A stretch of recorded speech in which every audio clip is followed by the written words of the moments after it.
Ṣé ẹ ti gbọ́ nǹkan táwọn àgbébọn tún ṣe ní Kwara? Inú ìbẹ̀rùbojo ni àwọn èèyàn ìlú Koro níjọba ìbílẹ̀ Èkìtì nípínlẹ̀ Kwara wà báyìí bí àwọn àgbébọn ṣe tún kọlù síbẹ̀ lọ́jọ́ Àìkú Sunday tó kọjá. Gẹ́gẹ́ bí ẹni tíṣẹ̀lẹ̀ náà sójú rẹ̀ ṣe wí, ó ní ṣe ni àwọn alákatakítí ọ̀hún ya bo agbègbè náà pẹ̀lú àwọn nǹkan ìjà ogun oríṣiríṣi wọ́n sì ń yìnbọn sókè lákọ̀lákọ̀ eléyìí tó mú kí àwọn èèyàn agbègbè ọ̀hún máa sá kíjokíjo kiri. Ó ní ẹnìkan gbẹ́mìí mì lásìkò ìkọlù náà. Agbègbè Koro ni ìròyìn gbọ́ pé wọ́n pààlà pẹ̀lú ìlú Ẹ̀gbẹ́ ní ìjọba ìbílẹ̀ Gúúsù Yàgbá nípínlẹ̀ Kogi.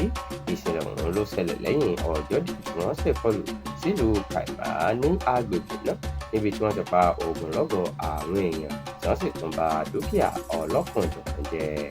Nígbà tó sọ̀rọ̀ lórí tẹlifíṣàn Channels láìpẹ́ yìí, alukoro fún iṣẹ́ ọlọ́pàá ìpínlẹ̀ náà Adétun Èjìrè Adéyẹmí ní iye àwọn ènìyàn tí wọ́n bá ìṣẹ̀lẹ̀ tó ṣẹlẹ̀ náà lọ ní dédé agogo 5:30 ló jẹ́ 75. Bákan náà ló ti wá sọ pé ìwádìí tẹ̀síwájú.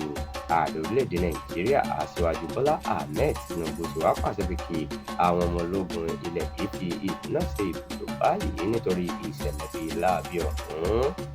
Gẹ́gẹ́ bó ṣe wí, ó ní ìwà tó burúkú jáì ní ìṣekúpani náà, ó sì jẹ́ ẹ̀dùn ọkàn fún òun gẹ́gẹ́ bí ààrẹ orílẹ̀-èdè yìí. Nígbà tí gómìnà Kwara Abdulrahman Abdulrasaq ṣàbẹ̀wò sí ọ̀dọ̀ rẹ̀.